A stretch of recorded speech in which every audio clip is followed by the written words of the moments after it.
Hi guys, welcome back to our channel. మన వారణాసికి సంబంధించిన trailer ఎలా సెన్సేషన్ క్రియేట్ చేస్తుందో మన అందరికీ తెలిసిందే. సోషల్ మీడియాలో ఎక్కడ చూడు ఇదే ట్రైలర్ అయితే కనిపిస్తుందని చెప్పచ్చు. అండ్ ఈవెంట్లో రాజమౌళి గారు ఏమని మాట్లాడారంటే, మీకు అంతకుముందు మూవీ అనౌన్స్ అయినప్పుడు కూడా చెప్పానుగా, పృథ్వీరాజ్ కుమారన్ గారు వీల్ చైర్లో ఉన్నారు అండ్ ఇది ఒక మైథలాజికల్ సైఫై మూవీ అని చెప్పాను కదా.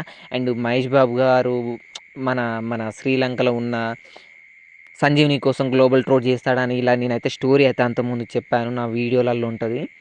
అండ్ రాజమౌళి గారు అయితే రివీల్ చేశారు మహేష్ బాబు గారిని రాముడి క్యారెక్టర్లో లుక్ టెస్ట్ చేసిన దానికి సంబంధించి. అండ్ రామాయణంలో ఒక ఇంపార్టెంట్ ఘట్టాన్ని కూడా రాజమౌళి గారు అయితే షూట్ చేశారంట, వేరే లెవెల్ ఉంటుందంట. అండ్ మహేష్ బాబు గారు చాలా అందంగా ఉన్నారంట ఆ రాముని గెటప్లో.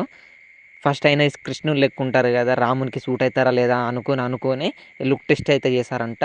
మామూలుగా లేరంట రాముని గెటప్లో. నేను అంతకుముందు కూడా చెప్పాను, కొద్దిసేపు మహేష్ బాబు గారు ఈ మూవీలో రాముని లెక్క కనిపిస్తారని కూడా అంతకుముందు వీడియో తీశాను భయ్య. అండ్ నేను అప్పుడు చెప్పినవన్నీ ఇప్పుడు రాజమౌళి గారు చెప్తుంటే అండ్ ఈ ట్రైలర్లో చూస్తుంటే చాలా హ్యాపీగా అనిపించింది నాకైతే.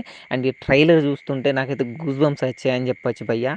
అండ్ ఇక సినిమాలో ఈ ఎపిసోడ్ ఎలా ఉంటుందంటే బీభత్సంగా ఉంటుందంట, వేరే లెవెల్ ఉంటుందంట ఈ ఎపిసోడ్ వచ్చేసి, రాముందికి సంబంధించి ఎపిసోడ్. అండ్ మీరెంతమంది ఈ ట్రైలర్ చూసి నాలాగే ఫీల్ అయ్యారో వీడియో కింద కామెంట్ చేయండి.